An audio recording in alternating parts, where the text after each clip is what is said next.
ছাত্ৰ-ছাত্ৰীসকল মই উপাসনা ভূঞাই তোমালোকক কক্সালৈ স্বাগতম জনাইছো।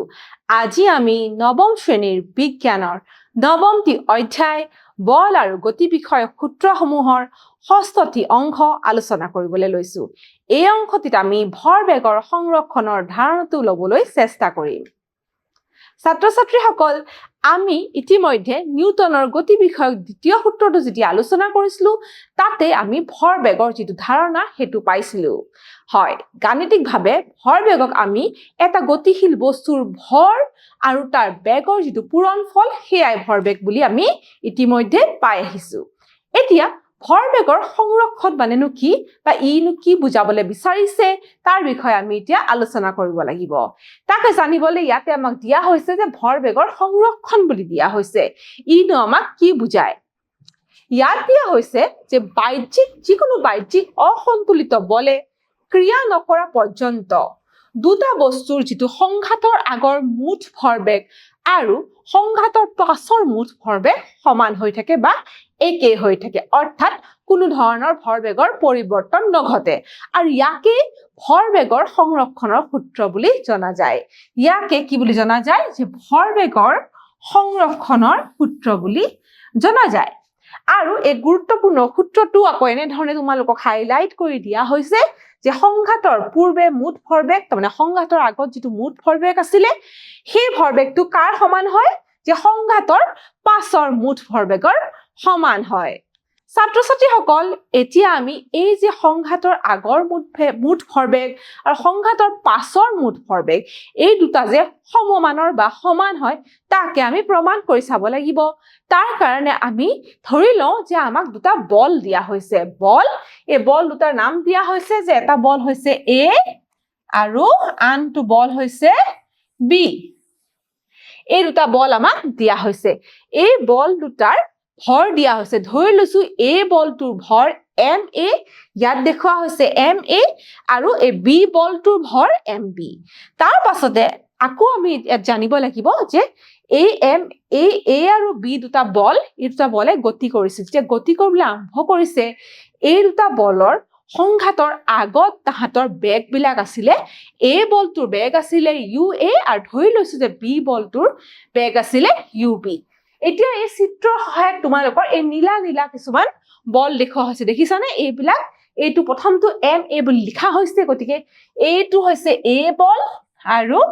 এইটো হৈছে B বল। গতিকে MA ভৰৰ A বল, এই বলটোৱে UA বেগেৰে গতি কৰি আছিলে। তাৰ পাছতে এডাল সৰল ৰেখাৰে গতি কৰি আছে। তাৰ পাছত এই MB ভৰৰ যিটো বল, অৰ্থাৎ এই B বলটোৱে আকৌ UB বেগেৰে গতি কৰি আছিলে। আৰু আমি ধৰি ল'ব লাগিব যে এই MA বলটোৰ যিটো বেগ অৰ্থাৎ UA, সেই তাৰ মানটো UBতকৈ বেছি, অৰ্থাৎ UA is greater than UB। সেইটো কথা আমি ইয়াতে দিয়া হৈছে আমাক। ধৰা হওক UA is greater than UB, আৰু এই যিহেতু UA greater than UB বা UA UBতকৈ ডাঙৰ, গতিকে কিছু সময়ৰ পিছত কি হৈছে যে A আৰু B বলৰ মাজত সংঘাত ঘটিছে, অৰ্থাৎ দুটা ইটো সিটো খুন্দি আহিছে। সেইটো তোমালোকে এইটো চিত্ৰত এইফালে তোমালোকে দেখিবলৈ পাবা। এতিয়া কি হৈছে? A আৰু B বলৰ মাজত সংঘৰ্ষ হৈছে। ইয়াত কিন্তু আমি দেখিছো যে A আৰু B বলটোৰ মাজত কোনো সংঘৰ্ষ হোৱা নাই। এতিয়া সংঘৰ্ষৰ পাছত কি হল? এতিয়া সংঘৰ্ষৰ সময় চোৱাচোন। সংঘৰ্ষৰ সময়ত কি হৈছে? A বলেও B বলৰ ওপৰত এটা বল প্ৰয়োগ কৰিছে, আকৌ B বলেও আকৌ A বলৰ ওপৰত এটা বল প্ৰয়োগ কৰিব। ধৰা হওক A বলে B বলৰ ওপৰত যিটো বল প্ৰয়োগ কৰিব, যিটো ফৰ্চ থাকিব, সেইটো হৈছে FAB। সেই FAB ৰে আমাৰ বুজোৱা হৈছে। ঠিক তেনেকে B বলটোৱে আকৌ A বলটোৰ ওপৰত যিটো বল প্ৰয়োগ কৰিব তাক FB ৰে বুজোৱা হৈছে। ইয়াত তোমালোকে দেখিবলৈ পাবা, ইয়াত দিছে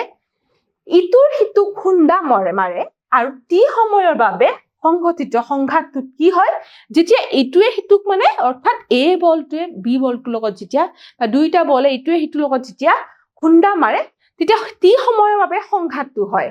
টি সময়, এইখিনি নিৰ্দিষ্ট সময়ৰ বাবে যেতিয়া সংঘাত হৈ থাকে সেইখিনি সময়ত কি হয়? A বলটোৱে B বলটোৰ ওপৰত FAB বল প্ৰয়োগ কৰে যেটো ইতিমধ্যে তোমালোকক ছবিৰ সহায়ত দেখুৱাইছো আৰু ঠিক তেনেকে বি বলটোৱে আকৌ এ বলটোৰ ওপৰত পুনৰ এফ বি এ বল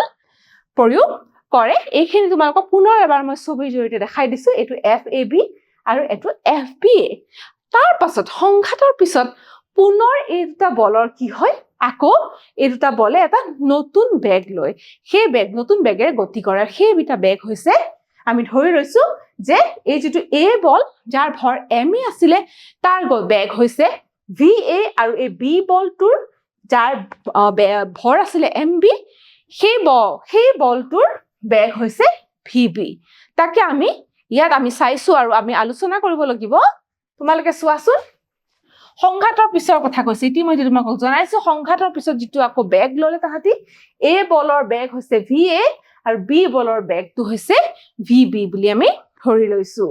আৰু এতিয়া আমি ভৰ বেগৰ কথালে আহিম এতিয়া সংঘাতৰ আগত পূৰ্বে মানে আগত এ বলটোৰ ভৰবেগ কিমান হ'ব গতিকে ভৰবেগ আমি ইতিমধ্যে জানো যে তাৰ ভৰ আৰু বেগৰ পূৰণফল গতিকে এ বলটোৰ সংঘাতৰ আগৰ ভৰবেগ হ'ব এম এ ইউ এ ঠিক তেনেদৰে বি বলটোৰ কি হ'ব সংঘাতৰ আগৰ ভৰবেগ হ'ব এম বি ইউ বি এয়া সংঘাতৰ আগৰ এ বলৰ ভৰবেগ আৰু এইটো সংঘাতৰ আগৰ বি বলৰ ভৰবেগ ঠিক তেনেকে সংঘাতৰ পিছত আকৌ এ বলৰ যেটো ভৰবেগ হ'ব হেতু এম এ ভি এ কাৰণ সংঘাতৰ পিছৰ বেগটো হৈছে ভি এ গতিকে আমি পালো এটো এম এ ভি এ ঠিক তেনেকে বি বলৰ সংঘাতৰ পিছৰ যেটো ভৰবেগ হেতু হ'ব এম বি ভি বি কাৰণ তাৰ সংঘাতৰ পিছত বি বলটোৰ বেগ কি হৈছিলে ভি বি হৈ পৰিছিলে তাকে আমি ইয়াতে আকৌ দেখুৱাইছো এম বি ভি বি এতিয়া আমি ইতিমধ্যে সংঘাতৰ এ বলটো আৰু বি বল দুইটা বলৰ ক্ষেত্ৰতে সংঘাতৰ আগৰ আৰু পাছৰ ভৰবেগবোৰ এনেধৰণে পাবলৈ আমি সক্ষম হলো ইয়াৰ পিছত আমি ইতিমধ্যে জানো যে সংঘাতৰ সময়ত এৰ ভৰবেগৰ পৰিৱৰ্তনৰ হাৰ কি আছিল গতিকে আমি এতিয়া জানো ভৰবেগৰ পৰিৱৰ্তনৰ হাৰ এয়া দেখিছো যে আমি M A into V A minus U A by T যেটো ভৰবেগৰ পৰিৱৰ্তনৰ হাৰ টি সময় আছিলে সেইকাৰণে টি সময়ৰ আমি হৰণ কৰিছো তেতিয়াহে আমি হাৰটো পাম ঠিক তেনেকে বল বিৰ কাৰণে সংঘাতৰ সময়ত বিৰ ভৰবেগৰ পৰিৱৰ্তনৰ হাৰ হেতু আমি পাইছো এফ বি এ এইটো ফৰ্মুলাৰে আমি পাবলৈ সক্ষম হৈছো এম বি আৰু V B minus U B by T এই দুটা হৈছে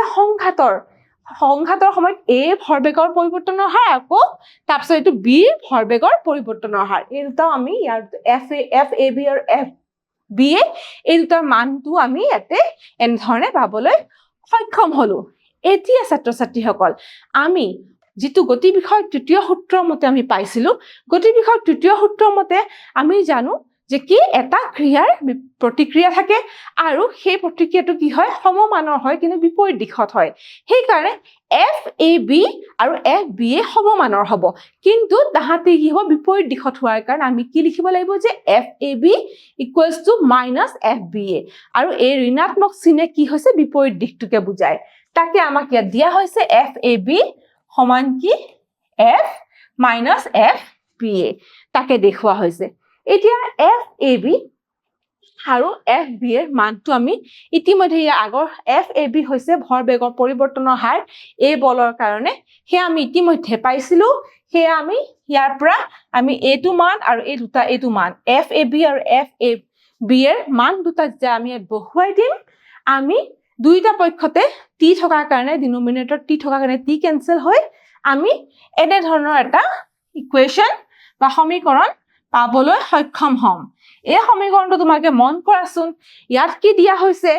M A U A plus M B U B এটা কিহৰ সমান যে M A V A plus M B V B এইটো দেখিলে তোমাকে গম পাবা যে এম এ ইউ এ কি আছিলে এম এ ইউ এ আছিলে এই বলটোৰ সংঘাতৰ আগৰ ভৰবেগ আকৌ এম বি ইউ বি আছিলে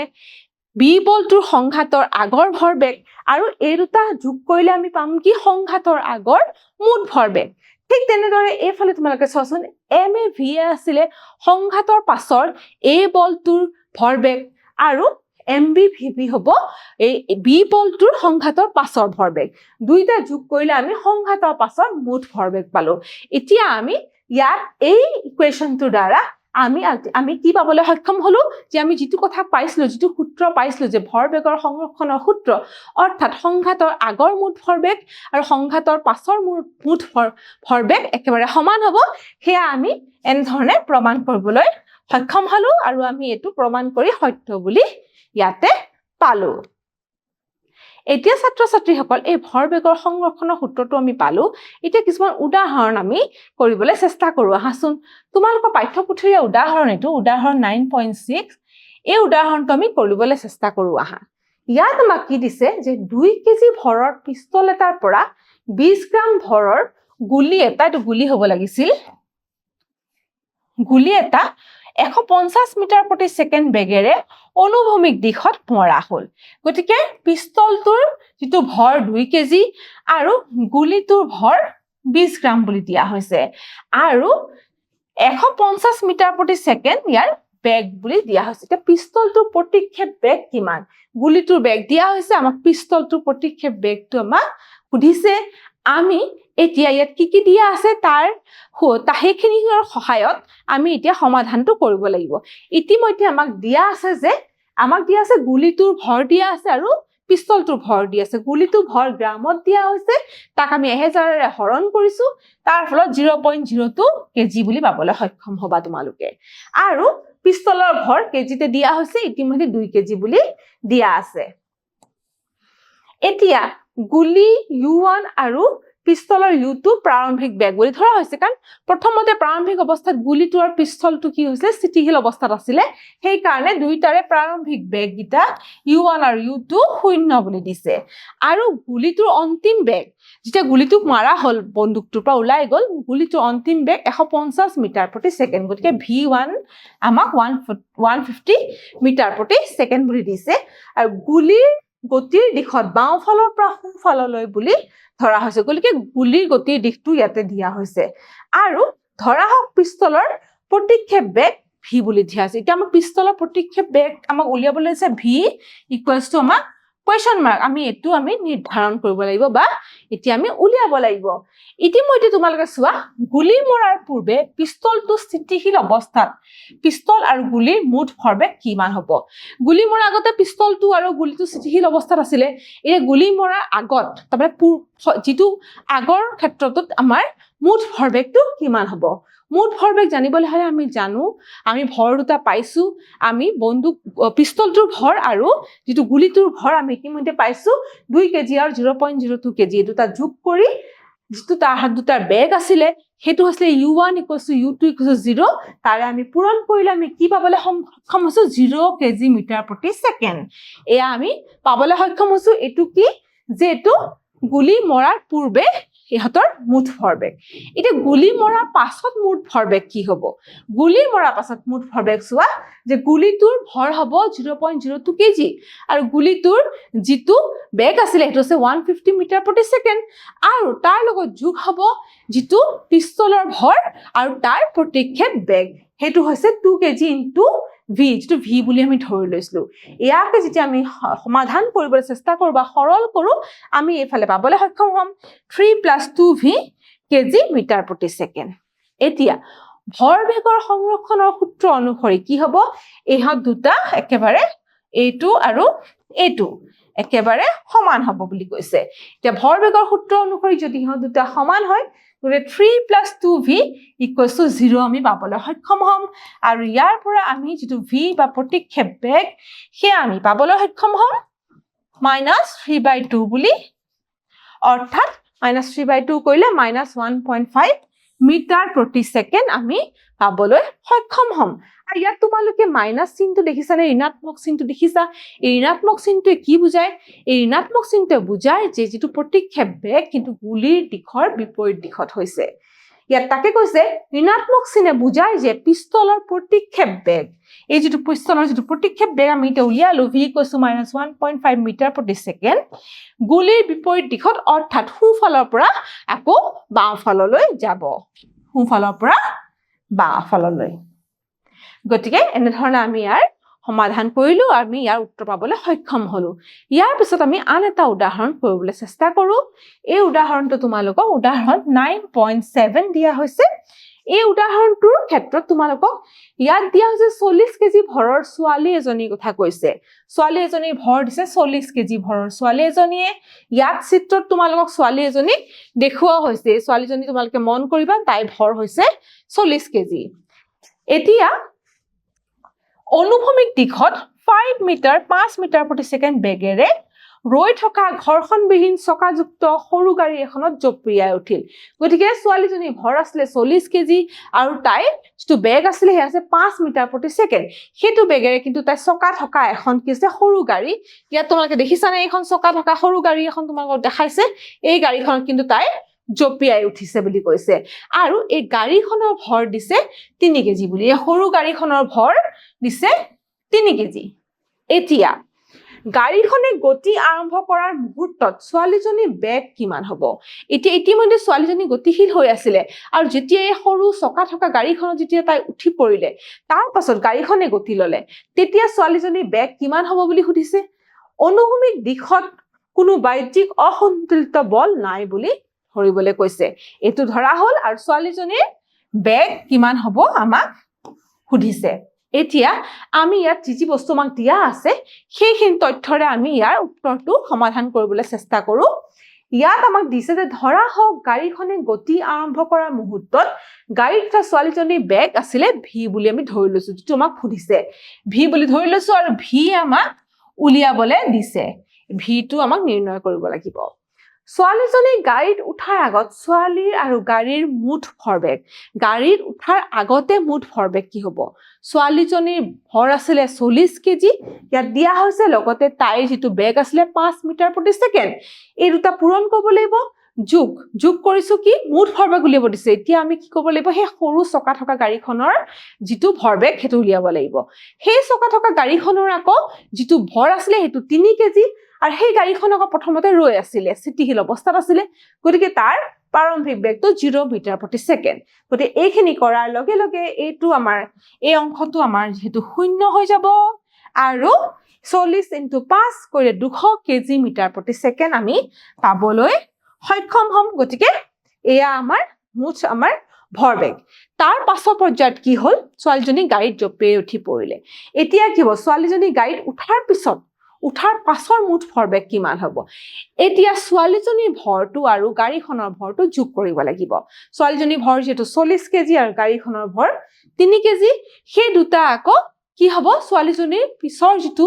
বেগ হেতু লগত পূৰণ কৰিব লাগিব তেতিয়া আমি মুঠ ভৰবেগটো পাম আৰু সেই বেগটো হৈছে ভি মিটাৰ প্ৰতি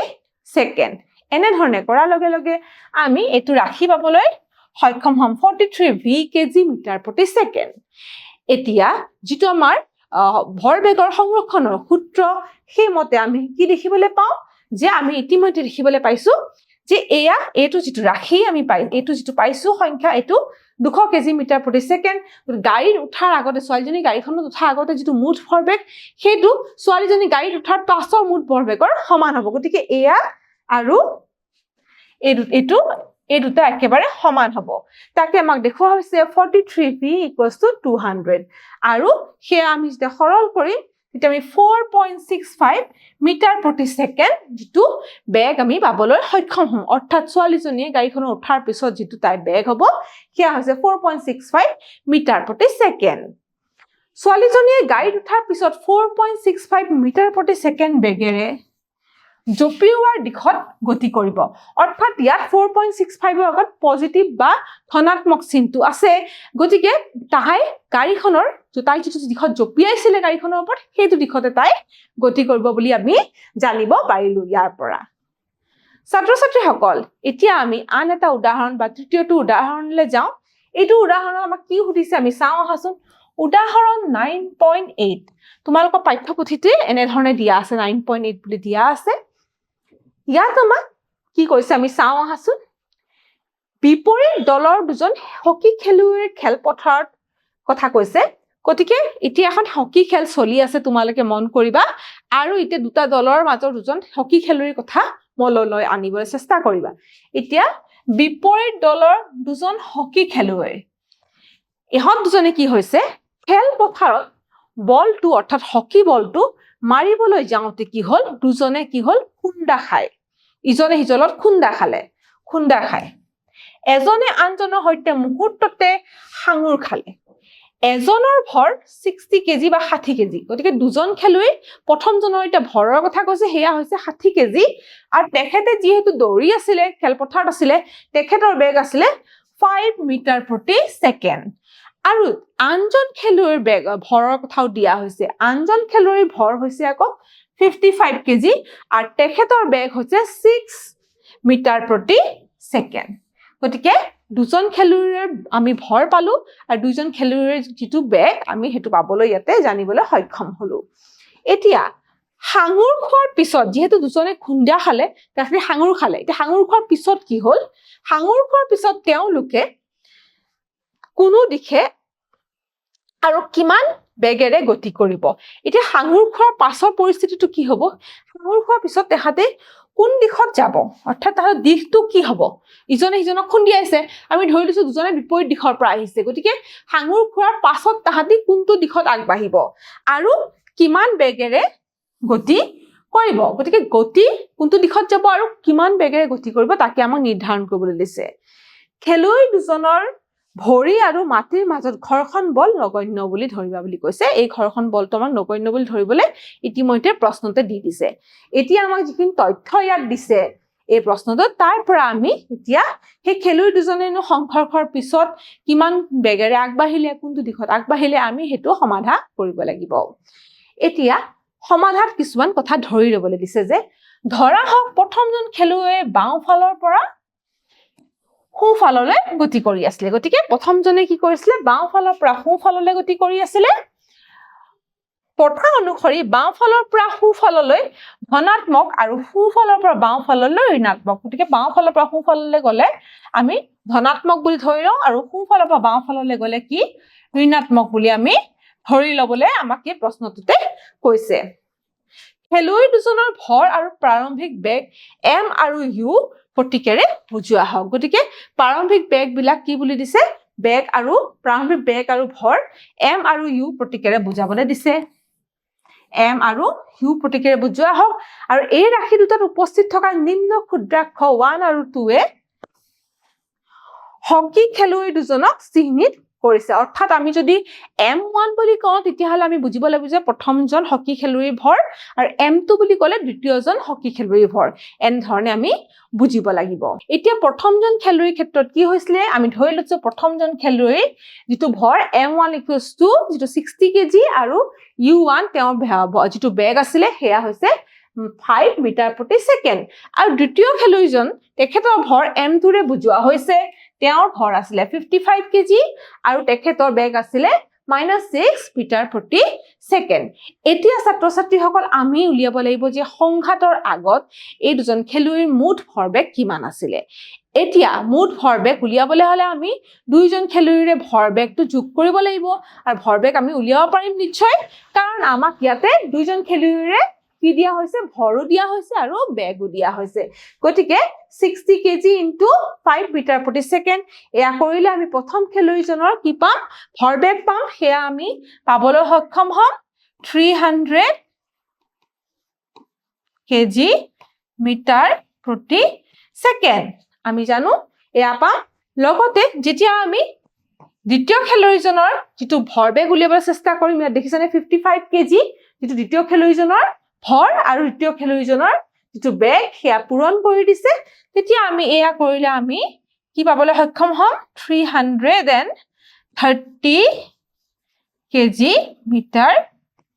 প্ৰতি সেকেন্ড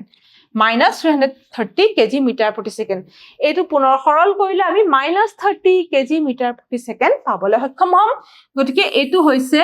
মুঠ ভৰবেগ কেতিয়া এই সংঘাতৰ আগত খেলুৱৈ দুজনৰ মুঠ ভৰবেগটো আমি পাবলৈ সক্ষম হলো এতিয়া সংঘাতৰ পাছত কি হৈছিল সংঘাতৰ পাছত মুঠ ভৰবেগটো আমি এতিয়া নিৰ্ধাৰণ কৰিব লাগিব এতিয়া সংঘাতৰ পাছতো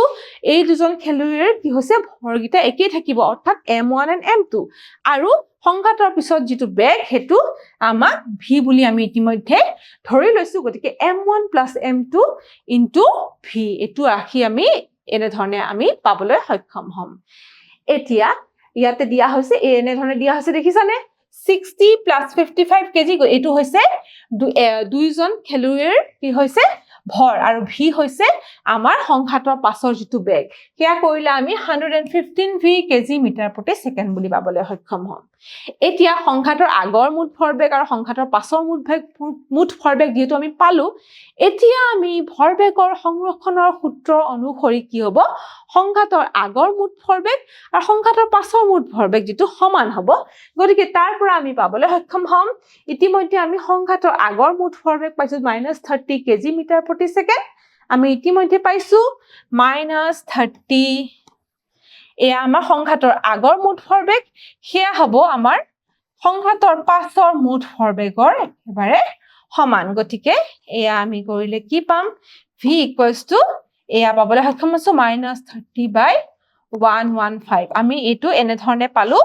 এটো আমি কেনেকে পালো হেয়া মই ইয়াতে দেখুৱাই দিলো তোমালোকক গতিকে এয়া পোৱাৰ পিছত এটো আৰু পুনৰ সৰল কৰিব লাগিব সৰল কৰিলে আমি